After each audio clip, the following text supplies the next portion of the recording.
Chapman and Mr. R.M. Buckley are ready to play You Bet Your Life, Groucho. Say the secret word, and you each get an extra $50. It's a common word, something you see every day.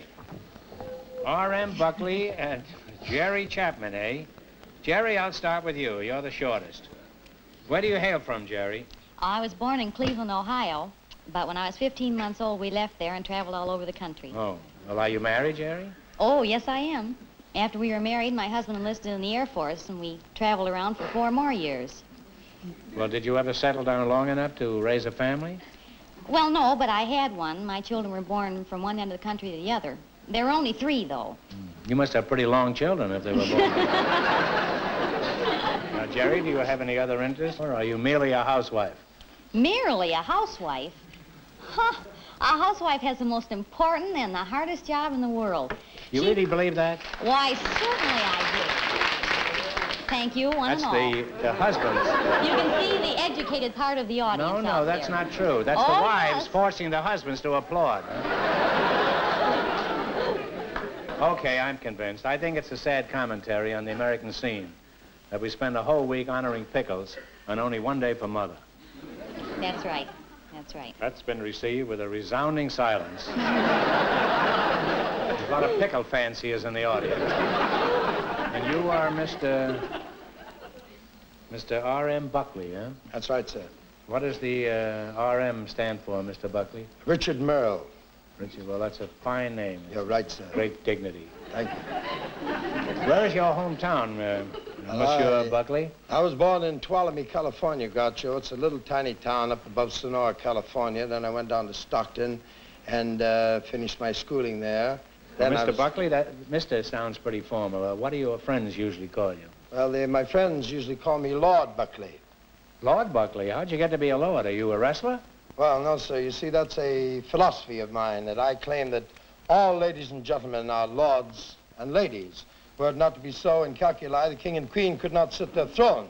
For it's very obvious that the Empire State Building can be built on the frog patch, and if the sphere swings, the first 5 floors must have the ruby windows. You know, all I asked him was what his name was.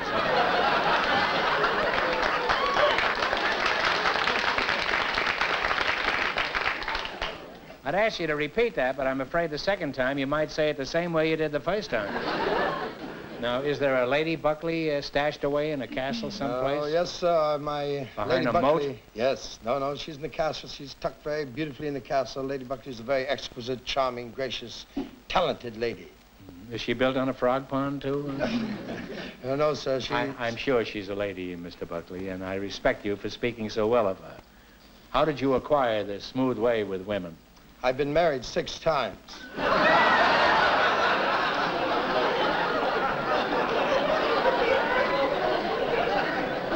Well, if you'd have learned anything, you wouldn't have got married the second time. 6 times you've been married? Yes, sir. Well, are you planning on fighting any more preliminaries, or is this current one the main bout? No, I've been married for 10 years, sir. I have a divine young boy, 4 years old, and little girl, 5. Let's see. The other 5 went rather rapidly, didn't they? Yeah, quite, sir, yes. Over the dam in no time. High rhythm. Have you ever been in vaudeville? You have a very familiar look about you. Yes, sir. I toured vaudeville for quite some time, sir. I suspected this. Thank you. Well, what kind of a racket are you in now? Well, at the moment, sir, I'm working for a magazine called Dig. Dig? Yes, sir. D-I-G? Yes, sir. Just what is this rag? Well, I've been translating. I'm a professor of hippology, sir. Oh. Yes, I've been translating the work of the old masters, such as Poe, Shakespeare, Lincoln. Abraham Lincoln just translated his address recently.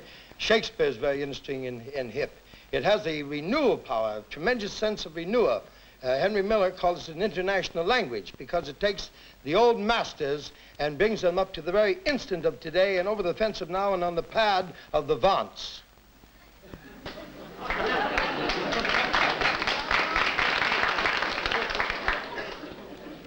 I hear a lot of people applauding. If there's anybody in the audience that understands that, will you stand up and explain it to me? Well, are you going to stand there and tell me Shakespeare could have written his works better in jive talk? Yes, sir.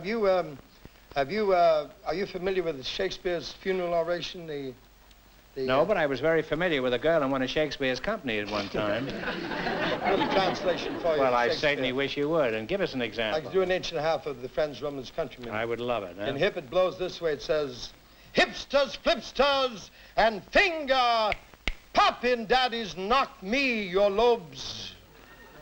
That means give me your ears, I presume. I came here to lay Caesar out, not to hip you to him. He's got Elvis Presley in here, too. The bad jazz that a cat blows wails long after he's cut out.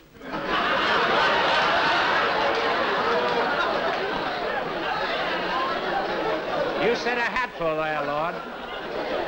Groovy! Just a moment now. Shh. The groovy is often stashed with their frames, so don't put Caesar down. That's wonderful. That's wonderful, Lord.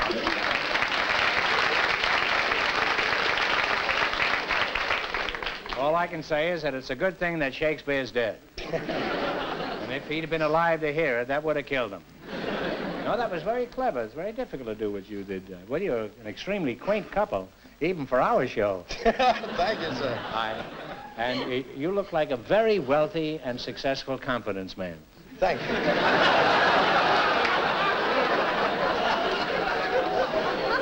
And I wouldn't be at all surprised if somewhere in the back you have a suitcase full of counterfeit money. Oh, sir, I beg of you. I'm sure you'd like to win some real money, wouldn't you, Lord? That would be delightful. That would be a change from what you've been handling. I presume you both understand how we play You Bet Your Life? Yes, sir. All right, well, let's try it. You selected popular music of the last 20 years. And you used to be in vaudeville. This ought to be a cinch for you. Now, one answer between you and get together. Get 4 in a row right and you win $1,000. Miss 2 in a row and you're through. Jack Meekum will play the tune. You tell me the name of the song. Here we go.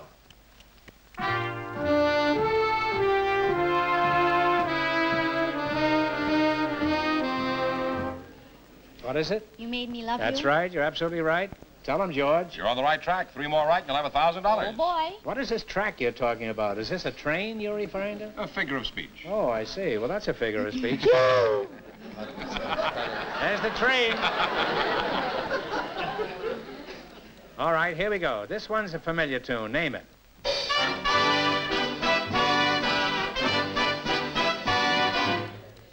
What is it? Tisket or tasket? You said it, kid. Tisket or tasket. You're halfway there now. 2 more right and you'll have $1,000. Can you sing that, Mr. A Bob? tisket, a tasket, a brown and yellow basket. Baba ja ja ja ba boo ja ja ja.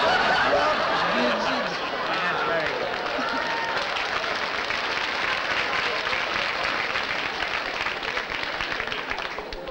He's just a tall Louis Armstrong, actually.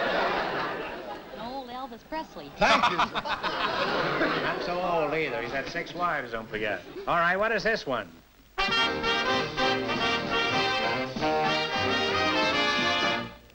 The lucky lady, the baby from Shady Lane. That's close enough. That's close enough. It's the That naughty was the lady. naughty lady from Naughty Shady lady Lane. of Shady Lane. And you're very lucky that you got this man here to help you out here. All right, here we go for the big one now. Tell me the name of this one.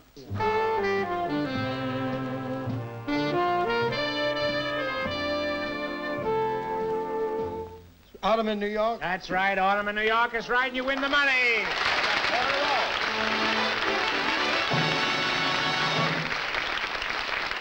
All right, you won $1,000. You can keep it and quit, or else you can go for $2,000 at the end of the show. If you try for the $2,000 and miss, you wind up with $500 for the both of you. Now go over and sit down and think about it. And it's a lot of money. You make your decision. You bet your life.